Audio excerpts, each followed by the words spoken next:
नमस्कार, मैं हूं संदीप चौधरी। आज सबसे बड़ा सवाल में फिर से बात कोरोना की, इस संकट काल की, जिसमें आप, मैं, हम सब जी रहे हैं, जीने को मजबूर हैं और जीने के लिए तड़प भी रहे हैं। एक बहुत पुरानी कहावत है, अब पछताए होत क्या जब चिड़िया चुग गई खेत। आप कहेंगे मौजूदा सूरत हाल में अब ये मुहावरा क्यों सुना रहे हैं? इसको मैं थोड़ा आपको समझाता हूं। सबसे बड़ी दिक्कत इस वक्त देश में, जबकि पिछले 24 घंटे में 3,49,691 नए मामले सामने आए, 3.5 लाख लगभग, 2,300 लोगों की मौत हो गई है, 2,767 लोगों ने अंतिम सांस ले ली है। और इसमें वो लोग भी शामिल हैं जिनकी अटकी हुई सांसें हमेशा के लिए रुक गई, क्योंकि व्यवस्था हमारी उन्हें ऑक्सीजन नहीं दे पाई, ऑक्सीजन देने में, प्राणवायु देने में नाकाम रही। लगातार हम आपको दिखा रहे हैं, त्राहिमाम मची हुई है ऑक्सीजन को लेकर पूरे देश में। आज की ताजा खबर क्या है, और दुखद खबर ही है सारी। गुरुग्राम के कथूरिया अस्पताल में 3 मरीजों की मौत हो गई ऑक्सीजन की कमी के चलते। मुंबई में 20 मरीजों को बोरीवली के भगवती अस्पताल से दहिसर के कोविड सेंटर में शिफ्ट करना पड़ा, क्योंकि भगवती अस्पताल में ऑक्सीजन की कमी हो गई थी। और नवी मुंबई में जो सबसे बड़ा ऑक्सीजन गैस रीफिल प्लांट है, यानी कि वहां सप्लाई आती है और वहां से आगे अस्पतालों को दी जाती है, सरकारी बड़े अस्पताल और छोटे नर्सिंग होम भी, यह श्री बालाजी गैस इंडस्ट्री नाम का गैस रीफिल प्लांट है।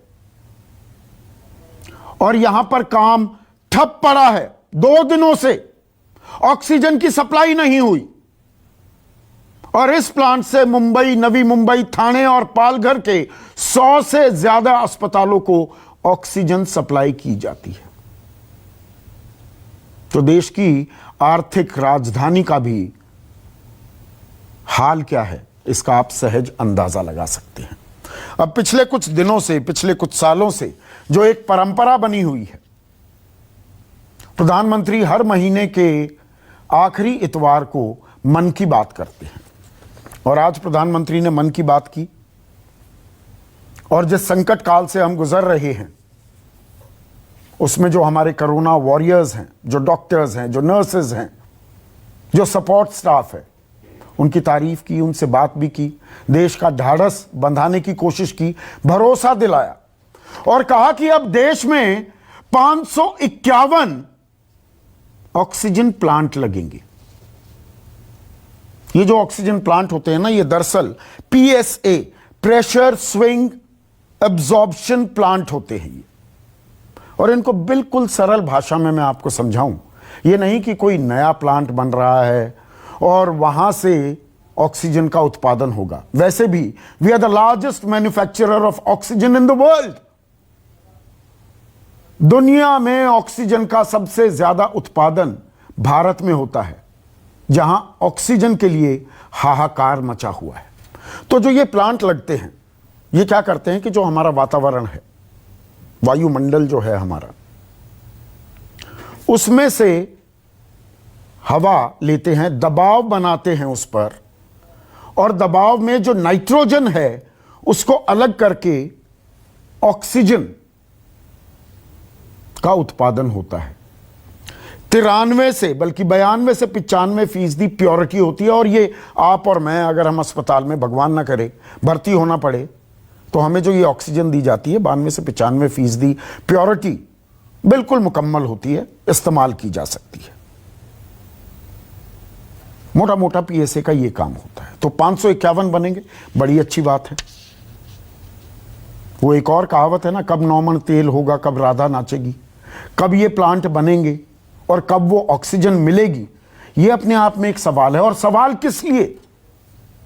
अतीत में हमें झांकने की आदत नहीं है, अतीत में झांकना चाहिए। और मैं बहुत पीछे नहीं जा रहा हूं, पिछले साल की बात है। पिछले साल बड़े गाजे बाजे के साथ यह घोषणा की गई कि 162 PSA medical oxygen generation plant लगाए जाएंगे 32 राज्यों और केंद्र शासित प्रदेशों में। 162। इसके लिए 21 अक्टूबर को सेंट्रल मेडिकल सर्विसेज सोसाइटी ने ऑनलाइन टेंडर भी फ्लोट किए। नतीजा सिफर। आप कहेंगे पैसा नहीं होगा, पैसा भी था। पीएम केयर फंड से 201 करोड़ 58 लाख रुपए मुकर्रर किए गए इन प्लांट्स के लिए। इनमें से 137 करोड़ 33 लाख ये प्लांट बनाने के लिए, सप्लाई करने के लिए, और 64 करोड़ 25 लाख रुपए सालाना मेंटेनेंस के लिए। तो ये प्लांट तो बन जाने चाहिए थे। 5 जनवरी को, इस साल 5 जनवरी को बाकायदा प्रधानमंत्री कार्यालय ने इस बाबत घोषणा भी की थी। लेकिन जब तहकीकात की गई अलग अलग एजेंसीज ने, तो पता यह लगा कि सिर्फ 11 ऐसे प्लांट बने हैं और इनमें से सिर्फ 5 ऑपरेशनल हैं, यानी कि वो काम कर रहे हैं 162 में से। तो अब 551 और बनेंगे। वो कब बनेंगे, कब वो ऑक्सीजन आएगी, ये भी अपने आप में एक सवाल है। हेडलाइन बड़ी अच्छी लगती है, 551 प्लांट, लेकिन दरअसल समस्या कहीं और है। समस्या क्या है? देश में ऑक्सीजन की कमी नहीं है। आप कहेंगे पगला गए हो संदीप चौधरी, यहां आम आदमी परेशान घूम रहा है, आप कह रहे हैं देश में ऑक्सीजन की कमी नहीं है। मैं पूरी जिम्मेदारी से आपको यह जानकारी दे रहा हूं, हमारे देश में ऑक्सीजन की कोई कमी नहीं है। हमारी डेली कैपेसिटी ऑक्सीजन उत्पादन की, सरकारी आंकड़े बता रहा हूं, 7,127 मीट्रिक टन है। अब जो ये मेडिकल ऑक्सीजन है, ये मैं समझा चुका हूं, इंडस्ट्रियल और मेडिकल कुछ नहीं है, थोड़ी सी ट्विकिंग करके वो जो भी ऑक्सीजन हम बनाते हैं, उत्पादन जिसका करते हैं, वो मेडिकल यूज के लिए हो सकती है, आपको मुझको लगाई जा सकती है अगर हम अस्पताल में भर्ती हैं। लेकिन जो मेडिकल ऑक्सीजन की डिमांड है वो 3,842 मीट्रिक टन 12 अप्रैल को थी। 22 अप्रैल को ये 6,785 मीट्रिक टन हो गई। हमारा उत्पादन 7,127 मीट्रिक टन है, यानी कि अभी भी बच जाएगी ऑक्सीजन अगर हम इसका पूरा इस्तेमाल करें। तो आप कहेंगे हम इस्तेमाल क्यों नहीं कर पा रहे? हमारे पास आधारभूत ढांचा ही नहीं है, हमारे पास वो व्यवस्था ही नहीं है। हमारे पास 1,172 ऑक्सीजन क्रायोजेनिक टैंकर्स हैं, जो ये ट्रक आपने देखे होंगे आजकल सड़क पर दिखेंगे, पुलिस की गाड़ियां अगवानी करते हुए अस्पतालों में ले जा रही हैं। ये स्पेशलाइज्ड ट्रक्स होते हैं। 1,172 हैं पूरे देश में, 130 करोड़ के देश में। और ऑक्सीजन सबसे ज्यादा उत्पादन कहां होता है? वो है उड़ीसा, झारखंड जैसे इलाके, पूर्वी जो हमारा तट है, वहां से ऑक्सीजन लानी पड़ती है इन ट्रकों में, जिनकी तस्वीरें मैं आपको दिखा रहा हूं। वो ट्रक ही नहीं है हमारे पास। और डिमांड कहां है? दिल्ली में है, उत्तरी भारत में है, महाराष्ट्र में है, गुजरात में है। वहां 3 से 5 जो दिन लगते थे, वहां 7 से 8 दिन लगने लगे हैं। अब ट्रेन चलाई गई है, बिल्कुल चलाई गई है। 23 अप्रैल को ट्रेन चली विशाखापट्टनम से, नागपुर पहुंची, वहां कुछ ऑक्सीजन उतारी और उसके बाद नासिक के लिए रवाना हुई। उस ट्रेन में कितनी ऑक्सीजन थी? 105 मीट्रिक टन। 105 metric ton. एक दिन में खत्म। इस समस्या को, इस बाधा को हम कैसे लांघेंगे, इस बारे में बात नहीं हो रही। प्लांट लग जाएंगे, लगने चाहिए, पर क्या 4 महीने बाद वो ऑक्सीजन मिलेगी? और इसमें दिक्कत यहीं खत्म नहीं होती। ये जो ऑक्सीजन आ रही है, ये लिक्विड ऑक्सीजन है। इसके बाद डिस्ट्रीब्यूशन लेवल पर जब विक्रेता के पास पहुंचेगी तो इसकी रीगैसिफिकेशन करनी पड़ती है, यानी कि जो लिक्विड ऑक्सीजन है उसको फिर से गैस की फॉर्म में लाया जाता है। बड़े सिलेंडर या छोटे सिलेंडर, जरूरत के हिसाब से, बड़े अस्पतालों में बड़े सिलेंडर्स हैं, वहां जाएंगे। छोटे नर्सिंग होम है, वहां छोटे सिलेंडर्स में जाएगा। वहां एक और दिक्कत है, इन डिटेलिंग में क्या हम जाने को तैयार नहीं हैं? यह आज की सबसे बड़ी समस्या है। पैसे की कमी नहीं, ऑक्सीजन की कमी नहीं, लेकिन ऑक्सीजन नहीं पहुंच पा रही है आम आदमी के पास। प्रधानमंत्री ने आज कहा कि विशेषज्ञों और वैज्ञानिकों की सलाह की जरूरत है। तो यह सलाह पहले क्यों नहीं ली गई? पहले भी बताया गया कि ऑक्सीजन की कमी हो सकती है, तो यह प्लांट खड़े क्यों नहीं हुए? नवंबर से जनवरी के बीच सीरो सर्वे 3 राष्ट्रीय स्तर पर किए गए, 14 राज्यों स्तर पर किए गए। वो चीख चीख कर बता रहे थे दूसरी लहर आने वाली है, लेकिन उसकी तैयारी हमने नहीं की, क्योंकि प्राथमिकता हमारे देश में चुनावी हार जीत है, चुनावी मेला है, लोकतंत्र का मेला, आस्था का मेला। यह शब्द मैंने पहले भी इस्तेमाल किए। अब पश्चिम बंगाल में कल 7वें चरण के मतदान होने वाले हैं। अब वहां पर तो चलिए, छठे चरण से 500 आदमियों की सभाएं होने लगी। वहां उम्मीदवारों की मौत की भी खबर आ रही है। लेकिन चुनाव तो उत्तर प्रदेश में भी हो रहे हैं, जहां के मुख्यमंत्री योगी आदित्यनाथ कहते हैं मरीज को हर हाल में भर्ती करना होगा। बहुत अच्छी बात की है, संवेदनशीलता, मानवीयता का परिचय दिया है योगी आदित्यनाथ ने। लेकिन जो वो पंचायत चुनाव हो रहे हैं, उनकी मैं थोड़ी तस्वीर आपको दिखा दूं। अभी तो हम मीडिया वालों की, और ये बात मैंने पहले भी कही, हम भी आसान रिपोर्टिंग कर रहे हैं। अभी दिल्ली, मुंबई, बड़े बड़े शहरों की तस्वीरें आपको दिखा रहे हैं। गांव देहात को लेकर अंडर रिपोर्टिंग हो रही है। ये देखिए, ये भीड़, पंचायत चुनाव 15-19 2 चरण हो चुके हैं, कल एक और चरण के मतदान होने वाले हैं। इतनी ही लंबी लाइनें लगेंगी।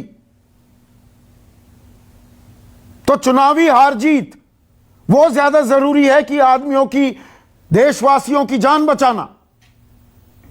हमारी प्राथमिकता क्या है? और पंचायत चुनाव आयोग नहीं कराता है, राज्य सरकार कराती है। और पार्टी सिंबल का इस्तेमाल नहीं होता, तब भी चुनाव होने जरूरी है।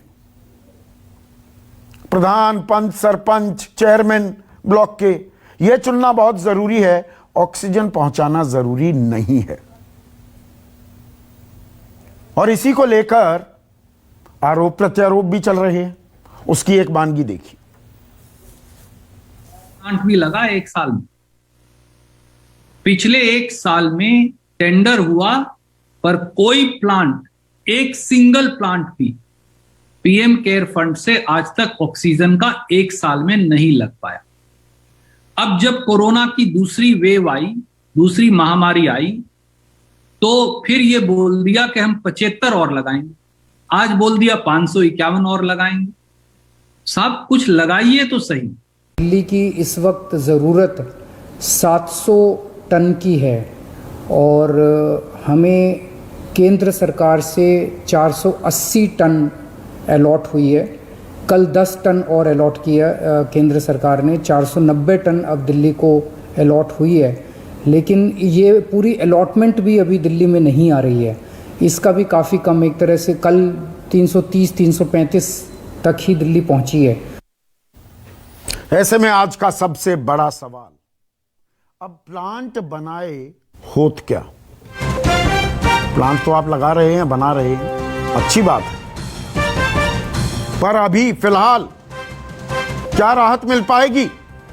चर्चा में मेरे साथ बीजेपी की राष्ट्रीय प्रवक्ता अनिला सिंह, कांग्रेस की राष्ट्रीय प्रवक्ता डॉक्टर रागिनी नायक, और ये मेडिकल डॉक्टर नहीं है, पीएचडी की है इन्होंने। एक और डॉक्टर हैं हमारे साथ, डॉक्टर सुनील सिंह, जेडीयू के राष्ट्रीय प्रवक्ता, प्रैक्टिसिंग डॉक्टर भी हैं। समाजवादी पार्टी की राष्ट्रीय प्रवक्ता जूही सिंह मेरे साथ हैं, और एक्सपर्ट के तौर पर फोर्टिस अस्पताल गुरुग्राम के डायरेक्टर डॉक्टर राहुल भार्गव मेरे साथ हैं। डॉक्टर राहुल, 551 प्लांट लगने वाले हैं। मैं एक्सपर्ट नहीं हूं, मैं साइंटिस्ट नहीं हूं, पर मैंने पूरे दिन रिसर्च की है, मेरी पूरी टीम ने, जिसमें खास मैं लल्लन का नाम लेना चाहूंगा। उन्होंने आज ये पूरी रिसर्च की है। ऑक्सीजन की कमी बनी हुई है, 551 प्लांट आने से वो कमी की आपूर्ति हो जाएगी क्या? तो ये कि आज भयानक स्थिति का साल से हम सिर्फ वादे और वादे सुनते आ रहे हैं कि हम ये प्लांट लगाएंगे, ऐसा प्लांट करेंगे, ऐसा करेंगे। आज 550 प्लांट का घोषणा हो गई, वो कब लगेंगे और कब नहीं लगेंगे पता नहीं, let's not go into that, but लोगों को आज परेशानी है। और परेशानी इसलिए आज भी परेशानी बरकरार है क्या, या ऑक्सीजन मिलने लगी? डॉक्टर राहुल। संदीप जी, मैं आपके पास एक छोटी सी टिप्पणी दूंगा।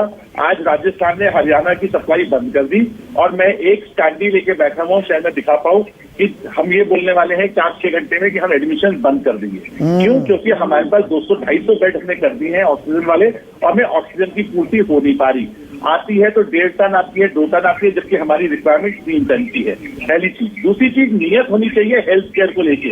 आप 1200 करोड़ रुपए का तुम मेला प्लान कर सकते हो 13 करोड़ लोगों के लिए। क्या आपको नहीं पता कि देश में किस प्रकार की व्यवस्था है और किस प्रकार से संकट आ सकता है? ये फॉरवर्ड प्लानिंग नहीं है। आपके पास इलेक्शन कमीशन है जो 8 केसेस में वेस्ट बंगाल का इलेक्शन करा सकता है। हेल्थ कमीशन नहीं है जो ये बता दे कि हमारे को क्या रिक्वायरमेंट होगी। चलिए, तो पुरानी बातें हो गई। सिंक्रोनस अटेम्प्ट सही नहीं। कहाँ सेंट्रल बॉडी कहाँ है?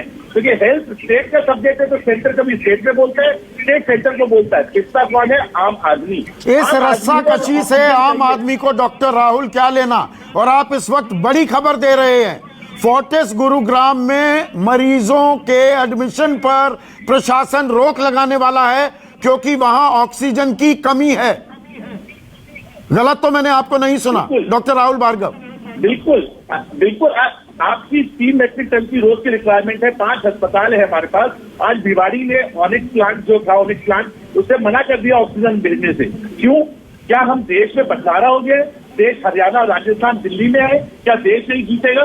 क्या हरियाणा जीतेगा, राजस्थान हार जाएगा? बहुत बुरी हालत है संदीप चौधरी जी। आज भी शुद्ध राजनीति स्टार्ट होगी। चारों लोग ब्लेम गेम करेंगे। पिसेगा कौन? आम आदमी। ये वही आदमी है जो इनको वोट देता है, और जब हारता है तो आम आदमी हारता है, कोई पॉलिटिशियन नहीं हारता। और मैं चारों से निवेदन करूंगा, किसने कॉल आप लोगों को कर रहे हो एडमिशन के लिए? आपने हालत देखी है आज ऑक्सीजन लाइए। आज आप प्रशासन कर रहा है, हम मानते हैं, मेहनत कर रहे हैं, बट वो काफी नहीं है। आपका एफर्ट है, मानते हैं इस बात को, पर वेव इतनी बड़ी है, आपको आउट ऑफ द बॉक्स सोचना पड़ेगा। प्लीज सोचिए। आउट ऑफ द बॉक्स तो सोचना पड़ेगा। प्लांट बनाने की बात हो रही है, पर मैंने जो ये जानकारी दी है, ये जो पीएसए हैं, प्रेशर स्विंग अब्जॉर्प्शन प्लांट, यहां पर भी काम हो जाए शुरू। लेकिन जो अभी ऑक्सीजन उतनी तो है हमारे पास, दुनिया के सबसे बड़े मैन्युफैक्चरर हैं डॉक्टर राहुल भार्गव, है हमारे पास ऑक्सीजन, पर हमारे पास लॉजिस्टिक्स नहीं है। हमारे पास वो क्रायोजेनिक ऑक्सीजन, क्रायोजेनिक ट्रांसपोर्ट करने वाले कंटेनर्स नहीं है। वो कहां से आएंगे? मरीज को क्या, आप मरीज को ये बताओगे कि मेरे पास प्लांट में ऑक्सीजन पड़ी वेस्ट हो रही है, मैं एक्सपोर्ट कर रहा हूं? मरीज को तो आज चाहिए, मेरे को आज ऑक्सीजन चाहिए। मेरे मरीज मर रहे हैं, 2000 लोग रोज मर रहे हैं, आप देखिए, और आंकड़ा शायद उससे बड़ा होगा। उनको ऑक्सीजन चाहिए। अनिला सिंह जी, प्लांट लगाने से ऑक्सीजन की किल्लत खत्म हो जाएगी? या आज ऑक्सीजन की किल्लत की आपूर्ति करना यह हमारी प्राथमिकता होनी चाहिए? ठीक संदीप, आप बात बिल्कुल ठीक कह रहे हैं, और जो आप कह रहे हैं शायद भारत के जो ज्यादातर लोग हैं वो भी यही सोच रहे हैं, परंतु जो सवाल उठा रहे हैं और जो राजनीति कर रहे हैं या जिनको जानबूझकर जो ये प्रश्न उठा रहे हैं, मैं उनसे ये भी पूछना चाहूंगी कि पिछले साल जो फंड एलोकेशन हुआ था ऑक्सीजन प्लांट्स लगाने के लिए, उसका क्या हुआ? हाँ, यहाँ पर हम देखते हैं कि दिल्ली के मुख्यमंत्री जी हैं जो अनऑफिशियली अपने आप को ऑनलाइन कर देते हैं। मैं इनसे भी पूछना चाहूंगी, 8 प्लांट का पैसे लेकर आप एक प्लांट लगाते हैं। आप ये कह रही हैं केंद्र ने पैसा दे दिया, इन्होंने प्लांट नहीं लगाए, आप ये कह रही हैं?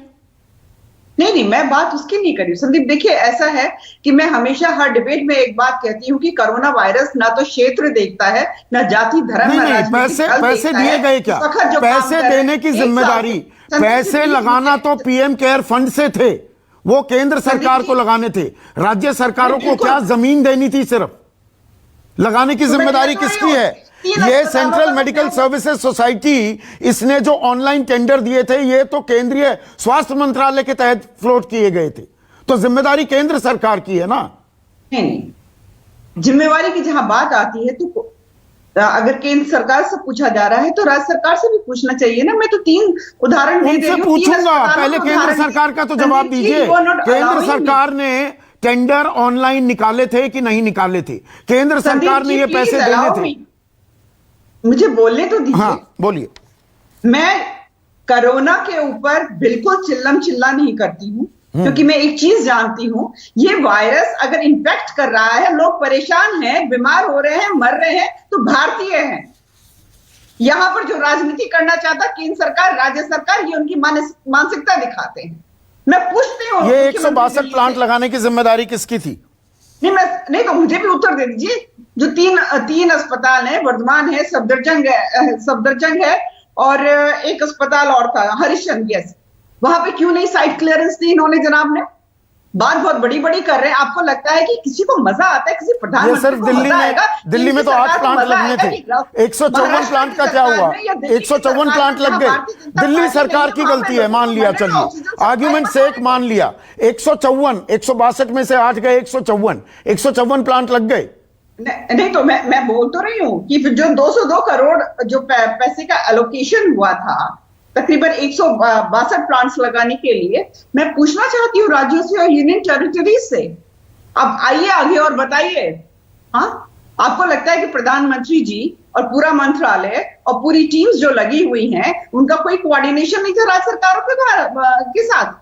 कोऑर्डिनेशन की जिम्मेदारी किसकी थी? हो रही थी इन राज्य सरकारों को दिखाई नहीं दे रहा था? मैं फिर से पूछ रहा हूं, केंद्र ने, आप कह रही हैं पैसे दे दिए, राज्यों ने वो पैसे डकार लिए और काम नहीं किया, क्या आप ये कह रही है? मैंने कहा ना कि मैं उन प्रवक्ताओं में से नहीं हूं कि मैं कहूंगी कि पैसे डकार लिए कि नहीं डकार लिए। पर साहब, अगर आप केंद्र सरकार से प्रश्न पूछ रहे हो तो मेरा भी अधिकार है पूछने का कि साहब आप बताइए। हाँ, हमने तो एलोकेशन किया, हमने फंड का एलोकेशन कर दिया, ऑक्सीजन सप्लाई का एलोकेशन कोटा एलोकेट कर दिया, पर आप ला रहे हो? हाँ, आप क्या कर रहे हो? आप कोटा ही तो एलोकेट किया, पैसा केंद्र को ही लगाना था। मैं ये कह रहा हूं अनिला, पैसा केंद्र को लगाना था, किसी को दिया नहीं गया। पैसे नहीं दिए क्या? पैसे एलोकेट नहीं किए क्या? एलोकेशन होती है कागजों में, वहां लगा, प्लांट लगेगा, काम शुरू होगा तो पैसे दिए जाते हैं चरणबद्ध तरीके से। आप जानती हैं, मुझसे बेहतर जानती हैं सरकार कैसे काम करती है। बिल्कुल मैं बेहतर जानती हूँ। 24/7 जो है टीवी चैनल्स चलते हैं, आप सातों दिन डिबेट्स करते हैं। आप मुझे ये बता दीजिए, आपके चैनल पे डिबेट पे आके किस प्रवक्ता, जो राज्य जो इस वक्त सबसे ज्यादा चिल्ला रहे हैं, उनके प्रवक्ताओं ने आकर ये कहा हो साहब हम ऑक्सीजन प्लांट लगाना चाह रहे हैं और केंद्र की सरकार ने जो फंड एलोकेट किया हुआ है उससे हमें किसी प्रकार की हेल्प नहीं मिल रही? देखिए, ये इन लोगों का फेलियर है। अच्छा, दूसरे राज्यों का फेलियर है, केंद्र सरकार की कोई जिम्मेदारी नहीं। की बात करी, अभी लॉजिस्टिक की बात करी, अभी जैसे टाटा ग्रुप है वो इंपोर्ट कर रहा है, ये स्पेशलाइज्ड जो कंटेनर्स हैं वो बाहर से इंपोर्ट कर रहे हैं। 1172 है पूरे देश में, इसके बारे में हमने नहीं सोचा, ना विशेषज्ञों से ना वैज्ञानिकों से कोई राय ली। देश ने सोची ही नहीं संदीप जी। आपने खुद ने बताया कि वर्ल्ड में सबसे बड़ा मैन्युफैक्चरर ऑक्सीजन मैन्युफैक्चरर हमारा देश है। हाँ। क्या हमारे देश ने ये सोचा था कि इस प्रकार की विपदा आएगी? तो ये सोचने की जिम्मेदारी किसकी है? राजनीति देखिए, सीरो सर्वे बता रहे थे दूसरी लहर आएगी, बता रहे थे क्या?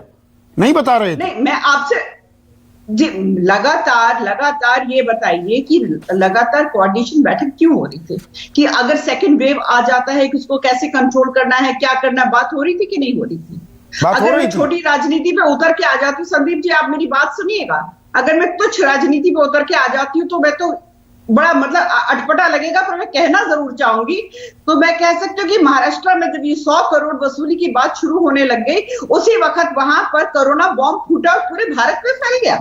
अच्छा। हाँ? अब महाराष्ट्र ने कोरोना बम फोड़ा। अच्छा, महाराष्ट्र ने कोरोना बम फोड़ा है। मैं नहीं उसमें इन्वॉल्व होंगी। हाँ, नहीं आप इन्वॉल्व हो ही गई ये कहकर, लेकिन मैं राजनीतिक आरोप प्रत्यारोप में ज्यादा जाता नहीं हूं। लेकिन यहां पर एक डॉक्टर ने आरोप लगाया है, 1 मिनट रागिनी नायक, एक डॉक्टर सीधा आरोप लगा रहे हैं राजस्थान सरकार ने रोक ली ऑक्सीजन। अब फोर्टिस अस्पताल में अगले 1-2 घंटे में नए मरीज लेने से साफ इनकार कर देंगे क्योंकि ऑक्सीजन नहीं आ रही। तो यह समन्वय है राज्यों में, यही राजनीति का हाल है, एक दूसरे पर बंदूकें ताने रखिए। संदीप जी, आज राजस्थान के ऊपर ये आरोप लगाया जा रहा है हरियाणा के द्वारा कि ऑक्सीजन सप्लाई रोक दी है। कल दिल्ली हरियाणा पे आरोप लगा रही थी कि हमारे ऑक्सीजन सिलेंडर रोक दिए हैं। अभी 1-2 दिन पहले ये कहा जा रहा था कि दिल्ली को कनेक्ट कर दिया गया है उड़ीसा और बंगाल से, और बंगाल से ये खबर आई कि हम ऑक्सीजन नहीं देंगे। तो ये एक राज्य बनाम दूसरा राज्य, ये परिस्थिति आज पैदा हुई क्यों है, ये मूल सवाल है। क्योंकि इस हर देश के हर राज्य में रहने वाला हर व्यक्ति एक भारतीय नागरिक है, और जब देश में डिजास्टर मैनेजमेंट एक्ट लगा है, यानी कि ऑक्सीजन का प्रोडक्शन, ऑक्सीजन का अप्रोप्रिएशन, ऑक्सीजन की मैपिंग, ऑक्सीजन का डिस्ट्रीब्यूशन, ये चारों चीजें, इनके बारे में क्या नीति होगी ये निर्धारण केंद्र सरकार करती है। तो मैं समझती हूँ कि the buck stops with the central government. अच्छा, राज्य सरकारों की कोई जिम्मेदारी नहीं, को जिम्मेदारी लेनी पड़ेगी। राज्य सरकारों की कोई जिम्मेदारी नहीं, राज्यों की जिम्मेदारी है।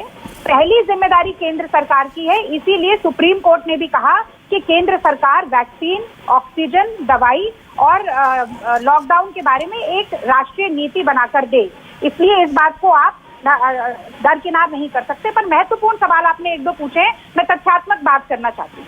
आप देखिए, ये बहुत स्वाभाविक सी बात है कि अगर रात तक पानी आ जाए, उसके बाद कोई हाथ पैर मारना शुरू करे तो उसे डूबने से कोई नहीं बचा सकता। आपने बड़े अच्छे दोहे का भी इस्तेमाल किया। मैं उसे आज की स्थिति में ढालकर कहना चाहती हूँ कि अच्छे दिन पाछे गए, पहले किया न हेत, और अब प्लांट लगाए होत क्या, देश चढ़ गया कोरोना की भेंट। तो 551 PSA medical oxygen generation plant लगाए जाएंगे। हो सकता है लगाए जाएं, पर वो तो तीसरी वेव की तैयारी की बात होगी। पहली वेव से दूसरी वेव की तैयारी नहीं हुई, इसीलिए आज एक सिलेंडर के लिए भी देश तरस रहा है, जब दुनिया में सबसे ज्यादा ऑक्सीजन का प्रोडक्शन भारत करता है। फिर मुझे वो भी याद आ जाता है कि कहा गया था कि बिहार में मुफ्त टीकाकरण होगा, बंगाल में मुफ्त टीकाकरण होगा, लेकिन आज टीके के एक देश में 5 दाम हैं। तो मोदी जी की झूठ की प्रयोगशाला से नए नए शिगुफे निकलते हैं। आपने तो तथ्यों को दिखाया कि 162 में से कितने प्लांट लगे, तो ये घोषणा कर देना बहुत आसान है, क्योंकि आज तो बात वही है ना जो अनिला सिंह पूछ रही हैं, राज्यों की कोई जिम्मेदारी नहीं। प्रधानमंत्री प्राइम मिनिस्टर केयर फंड से अगर 201 करोड़ रुपए दिए जाते हैं तो किस राज्य ने ये सवाल उठाए? किसने ये कहा कि देखिए हमारे यहाँ पर प्लांट लगाने के लिए हम जमीन देने को तैयार, हमें फंड दो, हम जल्दी से प्लांट तैयार करेंगे? ये किसने कहा? राज्यों के, हाँ, अब मैं आपको बताती हूँ। जिस समय कोरोना की चपेट में पूरा देश हमारा आया हुआ था, त्राहिमाम करना शुरू कर दिया था इस साल दूसरी वेव आने के बाद, तब मोदी जी ने 33 चुनावी रैली की। पहली एक्सपर्ट कमेटी के साथ बैठक हुई जब 2,16,000 केस देश में हो गए। अगर पहले से ये समन्वय बनाने की कोशिश की जाती पिछले साल से, राज्यों को विश्वास में लिया जाता, राज्य की सरकारों को विश्वास में लिया जाता और कहा जाता कि आप अपनी जमीन का आवंटन करिए, हम पैसा दे रहे हैं, हमें प्लांट लगाना है। तो फिर तो वही बात आ गई। फिर सवाल ये भी पूछा जाएगा ना रागिनी, जो अनिला सिंह ने सवाल पूछा, आपकी सरकार है, मिलीजुली सरकार है महाराष्ट्र में, महाविकास अघाड़ी, वो वसूली में लगी हुई थी विकास के नाम पर, कि 100 करोड़ रुपए लेकर आओ। कोरोना को लेकर वो चिंतित नहीं थे। सबकी प्राथमिकताएं अलग है ना। जिस मंत्री पर आरोप लगा उसे बर्खास्त किया गया, वो आज मंत्री नहीं है। लेकिन मुझे कृपया ये बताइए कि 4.25 करोड़ रुपए के रेमडेसिविर इंजेक्शन जब मुंबई पुलिस पकड़ती है और देवेंद्र फडणवीस उस जमाखोरी के रक्षक बनकर पहुंच जाते हैं, तो उन पर भारतीय जनता पार्टी क्या कार्रवाई करती है, मुझे बताइए। अरे कार्रवाई आम आदमी के लिए कीजिए। ये राजनीतिक अपमनशिप है ना, वन अपमनशिप। इससे आम आदमी को ऑक्सीजन मिलेगी क्या? रागिनी नायक, मेरी और सुनिए, मैं आपको बताती हूँ। देखिए, तू मैं से दूसरे की लकीर छोटी करके अपनी लकीर ऊपर दिखाने वही तो से किया जा रहा है। कोई ऑक्सीजन नहीं मिलेगी। लेकिन ये भी समझना होगा कि जब पिछले साल अप्रैल मई में parliament standing committee on health ने कह दिया था कि ऑक्सीजन शॉर्टेज होने वाली है, जब इस देश के सेरोलॉजिकल सर्वेज ने कह दिया था कि 32 करोड़ तक केस आने वाले हैं, जब बहुत सारी इंटरनेशनल जो समितियां हैं उन्होंने कहा था कि सेकेंड वेव भारत में आ सकती है, तो उसको अनदेखा क्यों किया गया? ऑक्सीजन प्लांट की बिडिंग पिछले साल अक्टूबर में शुरू की गई, यानी कि कोरोना आने के 8 महीने बाद। जो इंडस्ट्रियल ऑक्सीजन है उसे मेडिकल ऑक्सीजन में कन्वर्ट कर सकते हैं या इस साल। ये तो बड़ी आसान सी प्रक्रिया है, उस पर भी स्पिन डॉक्टरिंग की कोशिश की गई। एक मिनट डॉक्टर सुनील सिंह, एक मिनट रागिनी। डॉक्टर सुनील सिंह, जो रागिनी कह रही हैं कि अब 551 प्लांट लगाने की बात हुई, अच्छी हेडलाइन है, लेकिन क्या ये तीसरी वेव, तीसरी लहर की तैयारी है? ऑक्सीजन तो आज चाहिए ना doctor Sunil Singh. Forward planning के तहत इतने प्लांट लगने हैं, वो भी एक महत्वपूर्ण है, वो भी अपनी जगह है। लेकिन अभी जो एक्यूट नीड है, एक्यूट नीड के मुताबिक जो चीजें हो रही हैं कि टैंकर हम मंगा रहे हैं, क्योंकि जैसा कि आपने कहा ऑक्सीजन है लेकिन जनरेशन में कमी नहीं है, लेकिन ट्रांसपोर्टेशन, बॉटलिंग और वहां जाने में दिक्कत है। तो टैंकर आ रही हैं, इमीडिएट की चीजें भी हो रही हैं। और यहाँ पर हम देखें तो लेकिन एक फॉरवर्ड प्लानिंग को आप नकार नहीं सकते। चिड़िया चुग गई। अच्छा, ये फॉरवर्ड प्लानिंग है, ये फॉरवर्ड प्लानिंग है, ये तीसरी लहर के लिए, अभी के लिए नहीं है। नहीं, ये अभी के लिए देखिए, आप समझिए, ये पूरे OCI की भी नियम हो गई है कि जितने मेडिकल कॉलेज तभी खुलेंगे जबकि उसमें अपना ऑक्सीजन प्लांट हो, तो आगे की चीज होगी। लेकिन अभी में जैसा कि हमारे यहाँ ऑक्सीजन है, लेकिन टैंकरों का डिस्ट्रीब्यूशन का फिलिंग को सुचारू कर रहा है राज्य सरकार और केंद्र सरकार दोनों मिलकर अपने सामूहिक जिम्मेवारी ले। ये तू महीने से खेल खराब होता है और दोनों, अगर मान लीजिए प्लानिंग में कुछ दिक्कत, अप्रत्याशित अगर क्राइसिस है, तो हमें लगता है ये सामूहिक नहीं, मैं आपकी बात मानता हूं, मैं ये मान लेता हूं कि चलिए फॉरवर्ड प्लानिंग हो रही है, देर आयत दुरुस्त आयत, पर इसका मतलब ये हुआ कि पिछले साल हमने कोई फॉरवर्ड प्लानिंग नहीं की। अक्टूबर में टेंडर फ्लोट हो गए थे 21 अक्टूबर को और हम नहीं बना पाए ऑक्सीजन प्लांट, तो पिछले साल फॉरवर्ड प्लानिंग अगर की भी तो उसको कार्यान्वित नहीं किया। क्या यह हकीकत है? क्योंकि हम दुनिया को बताने लगे हमने कोरोना पर विजय पा ली है, 150 देशों को हम वैक्सीन पहुंचा रहे हैं, वहां पर हमसे सस्ती वैक्सीन मिल रही है, यहां पर अब 600 और 1200 रुपए में वैक्सीन मिलेगी। हम दुनिया को बांटते फिर रहे थे, अपने लोगों से अब वैक्सीन लेंगे। 35,000 करोड़ बजट की मद में रखे गए थे ना, यानी कि 35 करोड़ लोगों को 1,000 रुपए का टीका लग सकता है। आधार पूनावाला कहते हैं 150 रुपए में भी हम प्रॉफिट कमा रहे हैं। उस लिहाज से तो 200 करोड़ डोजेज वैक्सीन की बन जानी चाहिए, तो ये 1200 और 600 रुपए क्यों लिए जा रहे हैं? आप एक मिनट समय दे संदीप जी, आपके कहने के प्रश्न दो हैं।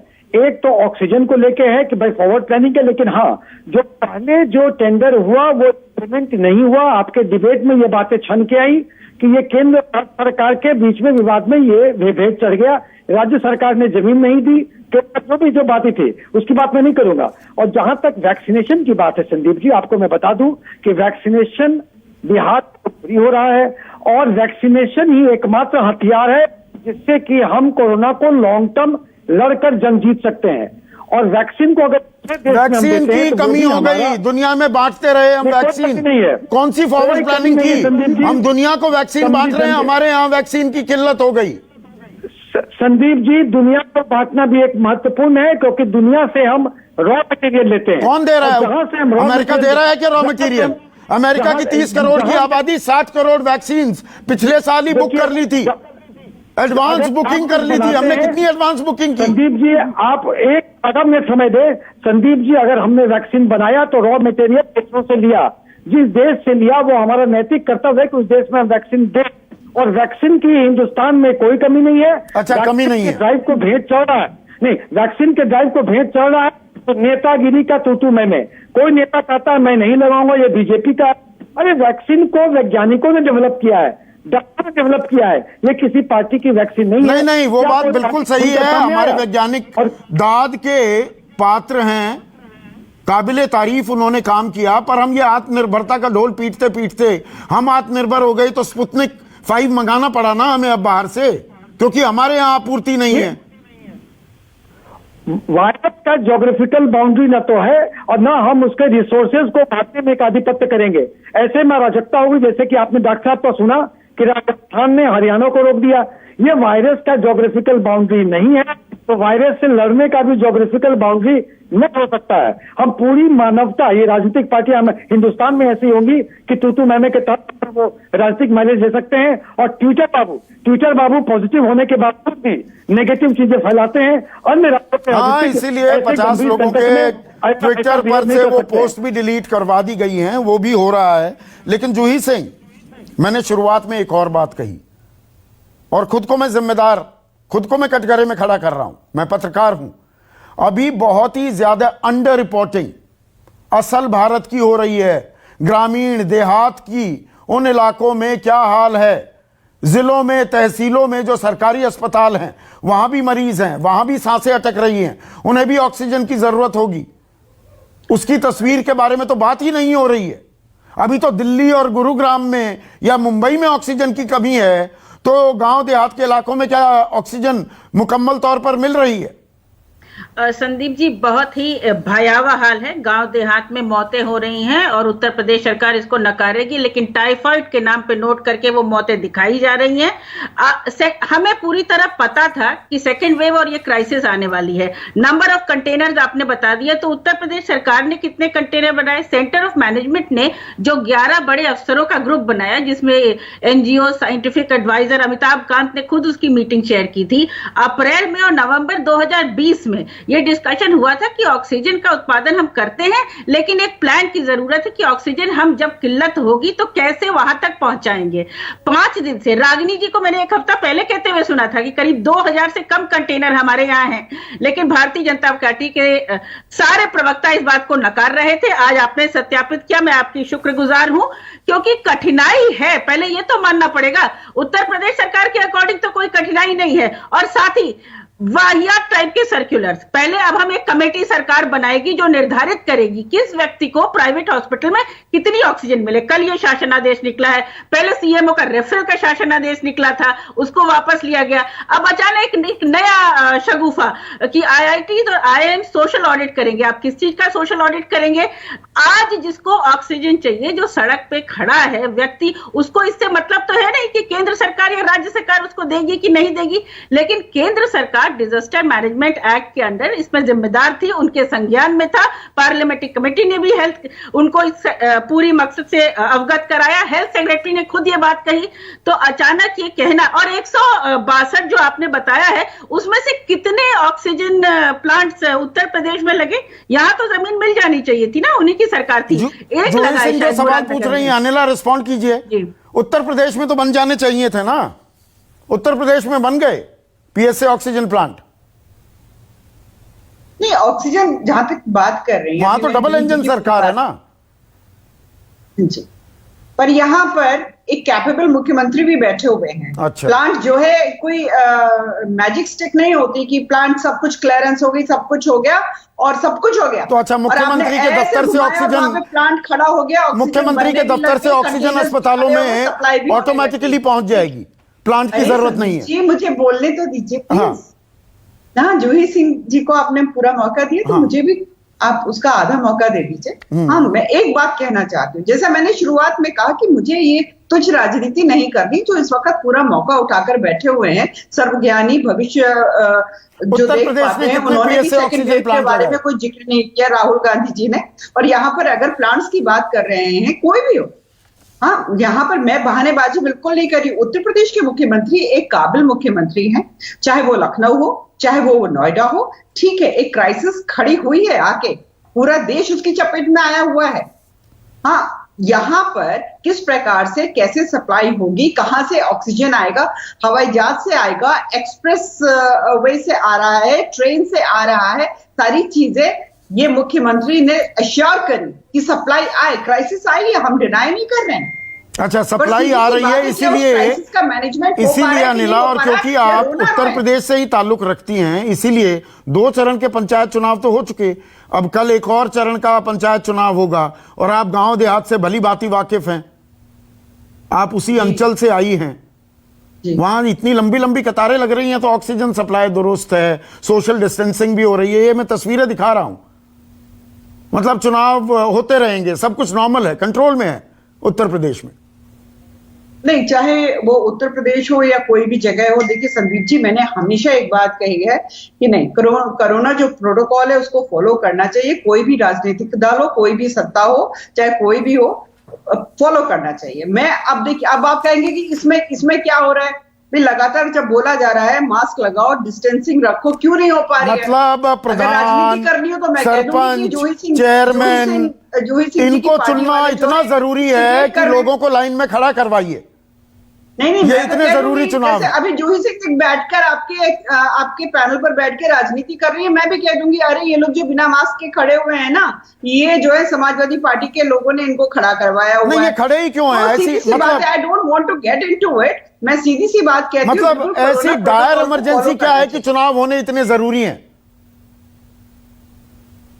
देखिए, चुनाव होने जरूरी हैं, नहीं जरूरी हैं, मेरे ख्याल से ये चाहे वो उत्तर प्रदेश की सरकार हो या कोई और राज्य की सरकार हो जिनको पंचायत के चुनाव कराने हैं या करा रहे हैं, मुझे लगता है कि बहुत सारी चीजों को काउंट करके, क्योंकि तैयारियां पहले से होती है, बहुत सारे इन्वॉल्वमेंट होते हैं, उसको ध्यान में रखते हुए रोल ऑन करते हैं, बहुत नुकसान हो जाता है। ये पहले से तय कार्यक्रम था जूही सिंह, तो उसी को फॉलो किया जा रहा है, इसीलिए पंचायत चुनाव हो रहे हैं।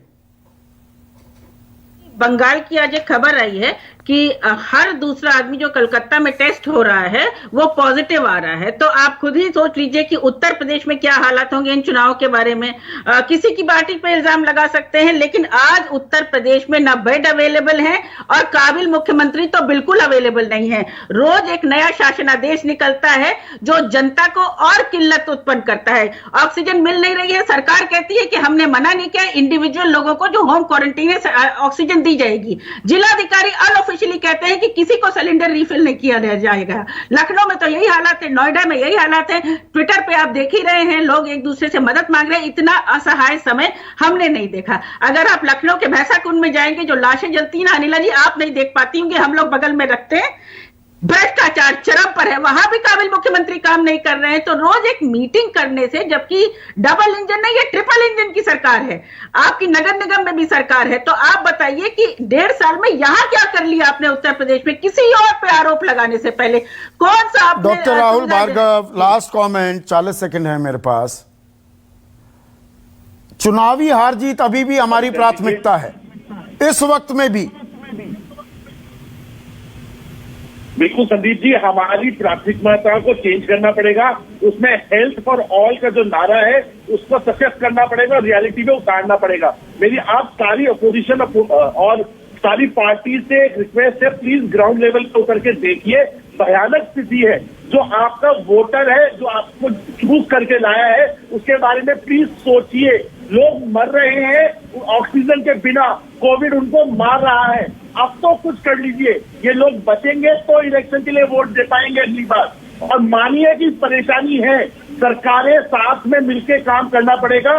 देश का झंडा एक है, ताकि उत्तर प्रदेश, बिहार, झारखंड, दिल्ली, सब राजस्थान के झंडे अलग अलग हैं। हर आदमी दूसरे स्टेट में जाके इलाज करा सकता है। ये ऑक्सीजन की राजनीति बंद करिए, मरीजों को बचाइए। राजनीति बंद करनी होगी और आगे की रणनीति तो बिल्कुल बनाइए। फॉरवर्ड प्लानिंग बहुत जरूरी है, मैं उसे नकार नहीं रहा हूं, लेकिन वर्तमान में भी आना होगा। आज जो दिक्कत का सबब है उसे बिना राजनीतिक आरोप प्रत्यारोप के हम इससे कैसे उबरें, आम आदमी को राहत कैसे दें, उसके बारे में सोचिए।